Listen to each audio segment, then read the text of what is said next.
മതി മതി ഈശോയെ, ഇതിപ്പോ എത്രാമത്തെയാ? മതി. ആണ്ട കിടക്കുന്നു. ചേട്ടാ, ഞാൻ എന്റെ കോട്ട ക്ലബിൽ നിന്ന് അടിച്ചോണ്ട് വരുമായിരുന്നില്ലേ? അപ്പോഴാ ഈ കുരിശിനെ ഇങ്ങോട്ട് കെട്ടിയെടുത്തു. എടാ കള്ളുകൂടിയും പോക്കറി, നിനക്ക് എന്നെ കാണണമെന്നുള്ള വിചാരമില്ല. ഞാൻ നാണമില്ലാതെ വന്ന് കേറുമ്പോ കുറച്ചു നേരം അടുത്തിരിക്കാൻ വയ്യല്ലേ?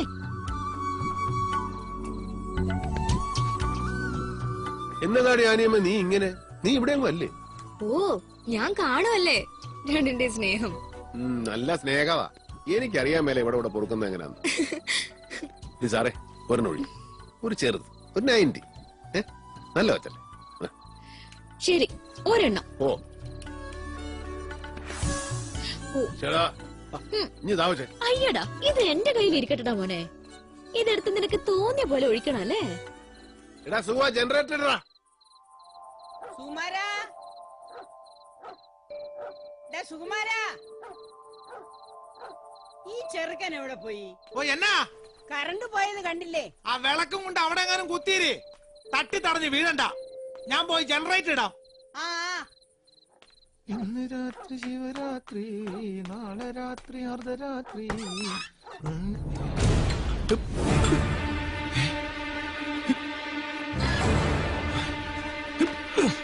ഇച്ചായോ, ഇച്ചായോ, എന്നടാ? താഴോട്ട് ഇറങ്ങണ്ട. ഒരു ടീം അകത്തോട്ട് കയറിയിട്ടുണ്ട്. നിങ്ങൾ അകത്തോട്ട് പോയിക്കോ.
ഇല്ലടാ മോനെ, ഒന്നുമില്ല. വണ്ടി ഇറങ്ങ.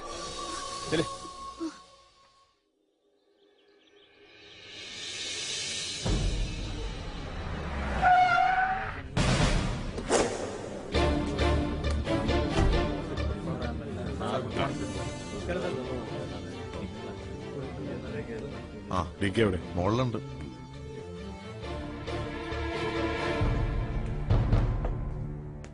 എന്താ ഡി കെ ഇത്? ആരായിരുന്നു അവര്? എന്തായിരുന്നു ഉദ്ദേശം? ഉദ്ദേശം വെട്ടിക്കൊല്ലാൻ. കണ്ടില്ലേ ഒരുത്തം കിടക്കുന്നത്? വടിവാളിൽ കീറി മുറിക്കാനേ കഴിഞ്ഞുള്ളൂ. ചങ്കറപ്പുള്ളതുകൊണ്ട് ജീവൻ പോയില്ല. പിന്നെ ആരാണ്? പേരും മേൽവിലാസവും പറഞ്ഞ് ഷെയ്ക്കാൻ്റെ തന്നിട്ടല്ലോ കാശിന് കൊല്ലാൻ നടക്കുന്നതും പണി തുടങ്ങുന്നത്.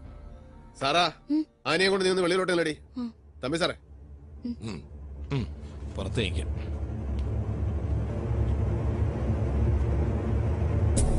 എന്നെ തീർക്കാൻ കാശ് കൊടുത്ത് പിള്ളേരെ വിട്ടത് ആരാന്നറിയാൻ 30 കിലോമീറ്റർ ചുറ്റളവിൽ ഞാൻ കാർ കൊടുത്തൊന്ന് ഇറങ്ങിയാ മതി. അതിനിനി സമയമുണ്ട്. പക്ഷെ എനിക്ക് അറിയേണ്ടത് വേറെ ചില കാര്യങ്ങളാ. അത് പറയാൻ തനിക്കേ കഴിയൂ രാജഗോപാലൻ. ഞാനോ? ഡി കെ, നീ എന്തായി പറയുന്നേ? നിന്നോട് മറച്ചു വെക്കാൻ എനിക്ക് എന്നതാടാ രഹസ്യ കളിയാ? വിളിക്കരുത് അങ്ങനെ. അത് കൂട്ടുകാർ സ്നേഹം മൂക്കുമ്പോ വിളിക്കുന്ന പേരാ. നീ എന്റെ സുഹൃത്താണെന്ന് ഞാൻ വിശ്വസിക്കുന്നില്ല. എനിക്കിഷ്ടമില്ല ആ സൗഹൃദം. പറ രാജഗോപാല, ചുണ്ടൻ ബൈജു നിന്റെ പേരാ പറഞ്ഞത്. അതിനപ്പുറത്തേക്ക് അവൻ അറിയില്ല. ആർക്കു വേണ്ടിയാ നീ അവനെ സെറ്റപ്പ് ചെയ്തത്? പുതുപ്പള്ളി താൻ മേടിച്ച തോട്ടം തമ്പാ ജോസഫിന്റെ അളിയേണ്ടതാ. അതെനിക്കറിയാം. പറ, ഏതൊക്കെയാണ് കണ്ണികൾ? ആ ചങ്ങല എവിടം വരെ നീളും? എന്നും ഒളിക്കാൻ കഴിയില്ല എവിടെയും എന്നെനിക്കറിയാൻ ഡി കെ. നക്കാപ്പിച്ച കൈക്കൂലി വാങ്ങുന്ന നാറിയൊരു പോലീസ് ഓഫീസർ ആയിരുന്നില്ല തന്റെ പഴയ ഫ്രണ്ട്. ഒരുപാട് കാലം കൊണ്ടുണ്ടാക്കിയ ആ സൽപ്പേരെ ഒരു വലിയ തുകയ്ക്കൊരാൾ വില പറഞ്ഞപ്പോൾ ഒന്നും നോക്കാതെ ഞാൻ വിറ്റുപോയി. നീ പറഞ്ഞ റബ്ബർ തോട്ടത്തിന് പകരം ആർക്ക്? തമ്പാൻ ജോസഫിന്.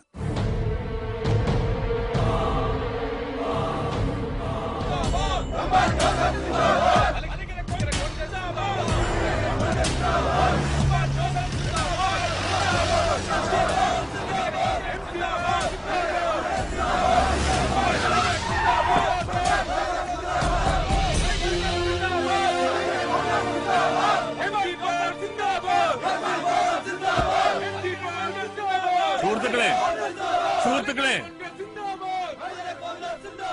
ഇനി രണ്ടായി ചേരിതിരിഞ്ഞ് മുദ്രാവാക്യം വിളിക്കേണ്ടി വരില്ല സുഹൃത്തുക്കളെ.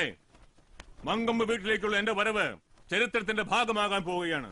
നമ്മൾ ഇനി ഒന്നാണ് സുഹൃത്തുക്കളെ.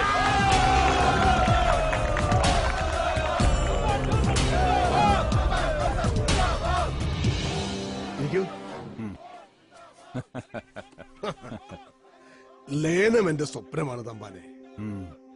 നമ്മുടെ പ്രവർത്തകന്മാരും തിരുസഭയും നമ്മുടെ എല്ലാ ബന്ധുക്കളും അത് ആഗ്രഹിക്കുന്നുണ്ട്. നമ്മൾ ഒരുമിച്ചൊരു പ്രസ്താവന, അതിന്റെ മേലിൽ കെട്ടിപ്പിടിച്ചൊരു പടം. നാളത്തെ മെയിൻ സ്റ്റോറി എല്ലാ പത്രക്കാർക്കും അത് തന്നെയാവും. എല്ലാവരും സ്പേസ് ഇട്ടേച്ച് വെയിറ്റ് ചെയ്യുക. പക്ഷെ അതിനു മുമ്പ് നമ്മൾ തമ്മിലൊരു ധാരണയിൽ എത്തണ്ടേ? എന്തോന്ന് ഇത്ര വലിയ ധാരണ? ഇറങ്ങിപ്പോകുമ്പോ താൻ വിട്ടിട്ട് പോയ എല്ലാ സ്ഥാനമാനങ്ങളും തിരികെ വരുമ്പോഴും തനിക്ക് കിട്ടും. അത് പോരല്ലോ പോൾ സാറേ. ഞാൻ പഴയ സ്ഥാനവും മാനവും കിട്ടുമോ എന്നറിയാൻ വന്നതല്ലോ. വില പറയാൻ വന്നവനാ ഞാൻ, വിൽക്കാനല്ല. ഞാൻ ചോദിക്കുന്നത് എന്തും തരാൻ തയ്യാറായിട്ട് വേണം പോൾ സാർ അവിടെ ഇരിക്കാൻ. വില പറയാനോ? നീയോ? എടവേ, രണ്ടു മുന്നണിയിൽ നിന്നും വെളിയിലായി ഇപ്പൊ ഏറിൽ നിൽക്കുന്ന നിനക്ക് ഇനിയുള്ള കാലം നിയമസഭയ്ക്കുള്ളിലെ കുളിര് കൊള്ളണമെങ്കിൽ നിരുപാധികം ഈ കാലിൽ വീണ് ലയിക്കാം. കണ്ടീഷൻസുമായിട്ട് വന്നിരിക്കുന്നു. അതെ MC പോൾ, കണ്ടീഷൻസ്. അത് നിങ്ങളെ കൊണ്ട് സമ്മതിപ്പിക്കാൻ എനിക്ക് കഴിയും. അതെന്താണെന്നൊന്ന് കേൾക്ക്, ചുമ്മാ. ഓ ആയിക്കോട്ടെ, തമ്പാൻ സാർ പറ. കടുത്തുരുത്തി ഉപതെരഞ്ഞെടുപ്പിൽ ഞാൻ നിർദ്ദേശിക്കുന്ന ആൾ സ്ഥാനാർത്ഥി. ലയനം കഴിഞ്ഞാൽ പാർട്ടിയുടെ റബ്ബർ സ്റ്റാമ്പ് ചെയർമാൻ നിങ്ങൾ, ജനറൽ സെക്രട്ടറിഷിപ്പ് എനിക്ക്. അടുത്ത തെരഞ്ഞെടുപ്പിൽ മുന്നണി അധികാരത്തിലെത്തിയാൽ എനിക്ക് മിനിസ്റ്റർഷിപ്പ്, അതും റവന്യൂ.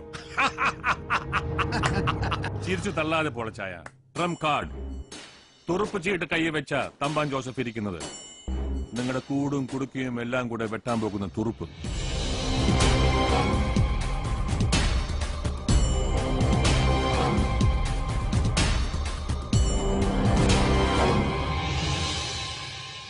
വാർത്തകൾ വിശദമായി. കേരള രാഷ്ട്രീയത്തിൽ സുപ്രധാനമെന്ന് തന്നെ വിശേഷിപ്പിക്കാവുന്ന ഒരു ലയന സമ്മേളനത്തിന്റെ തത്സമയ സംപ്രേഷണത്തിലേക്ക് തമ്പാൻ ജോസഫിന്റെ നേതൃത്വത്തിലുള്ള Malankara Congress T group MC Paul അധ്യക്ഷനായ ഔദ്യോഗിക വിഭാഗത്തിലേക്ക് ലയിക്കുന്നു. ലയന പ്രഖ്യാപന വേദിയിലേക്ക് കേരളം മുഴുവൻ ഈ ചരിത്ര മുഹൂർത്തം ടെലിവിഷനിലൂടെ കണ്ടുകൊണ്ടിരിക്കുകയാണ്. അധികം വാക്കുകൾക്കിവിടെ പ്രസക്തിയില്ല. നിങ്ങൾക്ക് കാണാം, ഈ വേദിയിലിരിക്കുന്ന എന്റെ സഹോദരനും മലങ്കര കോൺഗ്രസിന്റെ പ്രമുഖനായ പണനായകനുമായ ശ്രീ തമ്പാൻ ജോസഫും അനുയായികളും ഇതാ സ്വന്തം തറവാട്ടിലേക്ക് തിരിച്ചെത്തിയിരിക്കുകയാണ്. കർഷക കേരളത്തിന്റെ അത്താണിയായ ഈ പ്രസ്ഥാനം ഈ കൂടിച്ചേരലോടുകൂടി പൂർവാധികം കരുത്തോടെ പ്രസക്തിയോടെ കേരള രാഷ്ട്രീയത്തിൽ ഒരു കൊടുങ്കാറ്റായി മാറാൻ പോവുകയാണ്.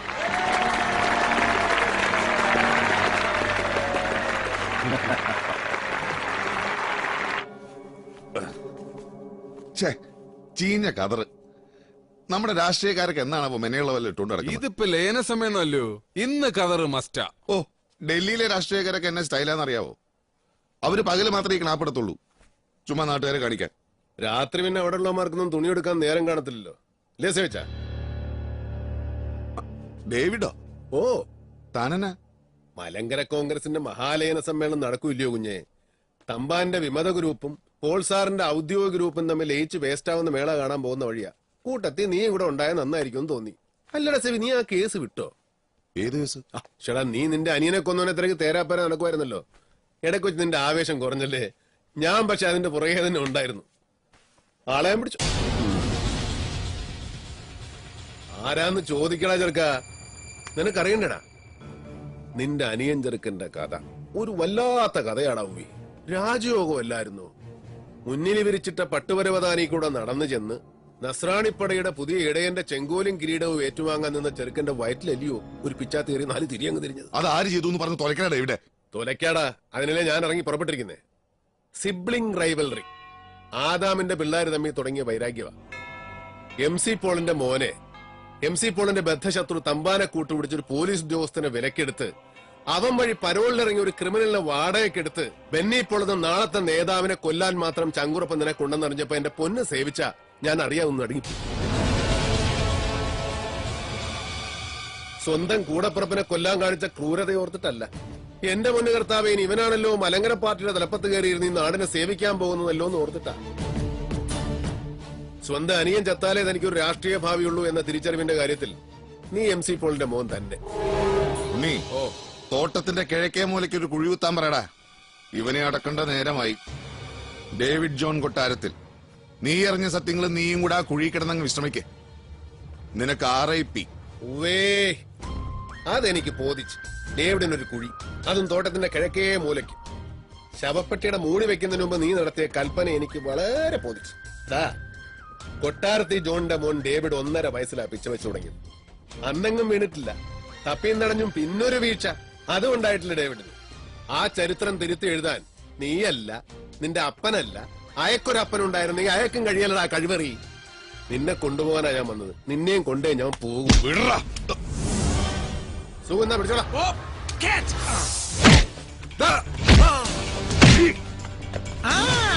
ഞാൻ പരിക്ക് മൂലം വിശ്രമത്തില്ല. ഞാൻ ഈ കളി കണ്ടു നിന്നോളാം. നീ ഗാലറിയിൽ നിന്ന് കളിയുണ്ടോ? പക്ഷെ കമന്റ് അടിക്കരുത്. അവിടെ അടി, ഇവിടെ അടി, മറ്റടുത്ത് കുത്തം.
ജോണി, യാതൊരു പ്രകോപനം ഉണ്ടാകരുത്. പ്രിയപ്പെട്ടവരെ, മരണം മരം മലങ്കരയുടെ അമരത്ത് ഞാൻ ഉണ്ടാവുമെങ്കിലും പുതിയ പാർട്ടി ചെയർമാനായി ശ്രീ തമ്പാൻ ജോസഫിനെ നിയമിച്ച തീരുമാനം ഞാനിവിടെ അറിയിക്കുകയാണ്.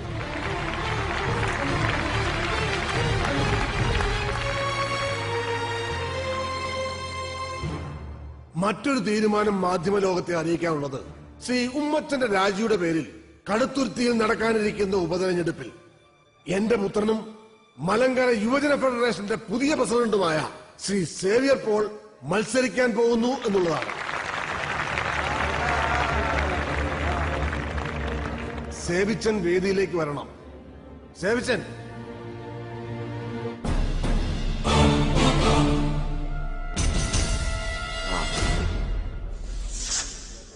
എന്റെ പേര് ഡേവിഡ് ജോൺ കൊട്ടാരത്തിൽ. നിങ്ങൾ മാധ്യമപ്രവർത്തകർക്കോ ഈ പരിപാടി ലൈവ് ടെലികാസ്റ്റ് കണ്ടുകൊണ്ടിരിക്കുന്നവർക്കോ എന്നെ മനസ്സിലായെന്ന് വരില്ല. ഞാനൊരു പാവം കോട്ടയം നസ്രാണിയാണ്. നസ്രയത്തുകാരന്റെ അനുയായി എന്ന അർത്ഥത്തിൽ എന്നെ വിശേഷിപ്പിക്കാൻ ആ പേര് തന്നെയാണ് നല്ലത്, നസ്രാണി. എനിക്ക് പറയാനുള്ളത് കൂടെ ടെലികാസ്റ്റ് ചെയ്യപ്പെട്ടാലേ ഈ ലയന പ്രഖ്യാപന നാടകം പൂർണ്ണമാകും. എന്ത് അസംബന്ധമാണിത്? ഇയാൾ ആരെ ഇങ്ങോട്ട് ക്ഷണിച്ചത്? മിസ്റ്റർ, ഇത് പാർട്ടിയുടെ ഔദ്യോഗിക വാർത്താ സമ്മേളനമാണ്. ഇറങ്ങി പോണം നിങ്ങൾ. പാർട്ടിയുമായി ഇയാൾക്ക് എന്താ ബന്ധം? ഒരു ബന്ധവുമില്ലെന്ന് മാത്രമല്ല തമ്പാനെ, നിങ്ങളുടെ സമ്മേളനവും കലാപരിപാടികളും നടക്കുന്ന ദിവസങ്ങളിൽ കോട്ടയം ജില്ല വിട്ട് പോകുന്നവനാ ഞാൻ. നിങ്ങൾ ജനങ്ങളുടെ മുമ്പിൽ വിളിച്ചു പോകുന്ന നോൺസെൻസും അവരുടെ മുമ്പിൽ നടത്തുന്ന പൊറാട്ട നാടകവും കണ്ട് സഹിക്കാൻ വയ്യാത്തതുകൊണ്ട് ഇന്നിവിടെ വന്നത്. പക്ഷേ നിങ്ങളുടെ സംപൂജ്യരായ നേതാക്കന്മാരുടെ മുമ്പിൽ വെച്ച് ഈ മാധ്യമപ്രവർത്തകരോട് 2 വാക്ക് പറയാനാണ്. അതിനുള്ള അനുവാദം ഇവര് തന്നാ മതി. മിസ്റ്റർ ഡേവിഡ് ജോൺ കൊട്ടാരത്തിൽ, നിങ്ങൾ പറയണം, ഞങ്ങൾ കേൾക്കാൻ തയ്യാറാണ്. അതിനോട് ഒരുത്തന്റെ അനുവാദം ആവശ്യമില്ല. You proceed mister David. അയാൾ പറയട്ടെ, അയാൾക്ക് പറയാനുള്ളത് കേൾക്കണ്ടല്ലോ. അധികാരം തനിക്കും തന്റെ കാലശേഷം തന്റെ പുത്രപരമ്പരകൾക്കും എന്നും ഖജനാവ് കൊള്ള ചെയ്യാനും പൊതുജനമെന്ന പാവക്കൂട്ടങ്ങളെ ഭരിച്ചും ശിക്ഷിച്ചും രസിക്കാനുമുള്ള അധികാരം. അതിനുവേണ്ടി തരാതരം കൂട്ടുചേർന്ന് ഭിന്നിച്ചും പിളർന്നും വളർന്നും രാഷ്ട്രീയ പാർട്ടികൾ എന്ന മാഫിയകൾ നടത്തുന്ന നെറികെട്ട കളികളുടെ പിന്നിലെ സത്യം അതാണ് എനിക്ക് പറയാനുള്ളത്. മിസ്റ്റർ രാജഗോപാൽ, കൊണ്ടുപോവനെ അതൊന്നും എടുത്ത് മാറ്റോ. നടക്കടാ ഇങ്ങോട്ട്.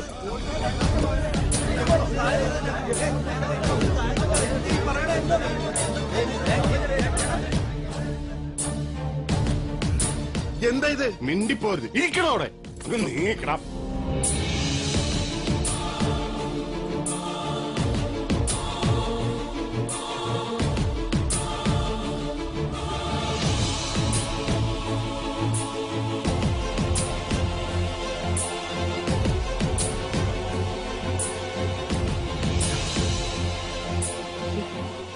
MC പോളിന്റെ മൂത്ത സന്തതി സേവ്യർ പോൾ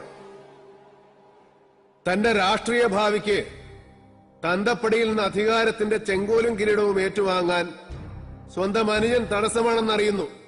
അനിയനെ വാടക ഗുണ്ടായി ഉപയോഗിച്ച് കൊലപ്പെടുത്തുന്നു.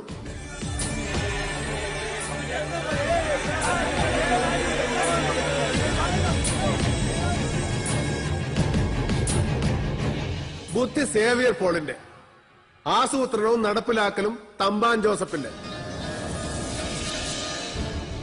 എല്ലാ സത്യങ്ങളും പറഞ്ഞ മലങ്കരയുടെ പരമാധികാരി MC പോളിന് വേറെ നിവൃത്തിയില്ലാതെ പോയി തമ്പാൻ മുന്നോട്ട് വെച്ച ലയന ഉടമ്പടിയിൽ ഒപ്പുവെക്കുകയല്ലാതെ.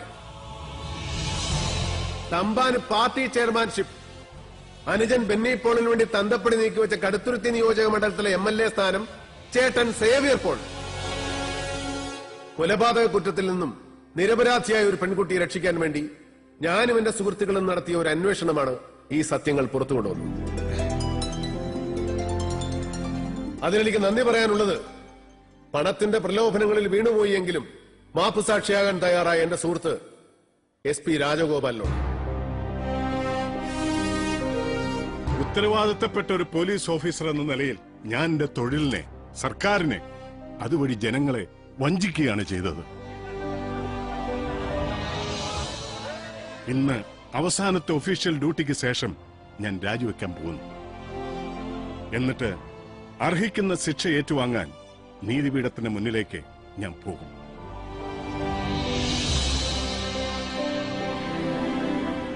എന്നാ പിന്നെ ഇതുകൂടി മാധ്യമ പ്രവർത്തകർ കേൾക്കണം. സത്യസന്ധതയോടെ യഥാർത്ഥ ജനസേവകൻ എന്ന നിലയിൽ രാഷ്ട്രീയ പ്രവർത്തനം നടത്താൻ ഇനിയുള്ള എന്റെ ജീവിതം ഞാൻ മാറ്റിവെച്ചിരിക്കുകയാണ്. ജനങ്ങളുടെ പോക്കറ്റ് അടിക്കുന്നവനല്ല, ജനങ്ങളുടെ രക്ഷകനാകണം പൊതുപ്രവർത്തകൻ എന്ന സത്യം ഞാൻ തിരിച്ചറിയുന്നു. വാഗമണ്ണിലും അടിമാലിയിലും വ്യാജ പട്ടയങ്ങളിലൂടെ ഞാൻ സ്വന്തമാക്കിയ മുഴുവൻ ഭൂമിയും സർക്കാരിലേക്ക് വിട്ടുകൊടുക്കാൻ ഞാൻ തയ്യാറാണ്. ആ തീരുമാനം ഞാൻ നിങ്ങളെ അറിയിക്കുന്നു. എന്റെ വർഗം നന്നാവാതെ ഈ നാട് നന്നാവില്ല. രാഷ്ട്രീയക്കാരിലെ ബഹുഭൂരിപക്ഷ എരപ്പാളികൾ നന്നായില്ലെങ്കിൽ ദൈവത്തിന് പോലും ഈ രാജ്യത്തെ രക്ഷിക്കാനാവില്ല.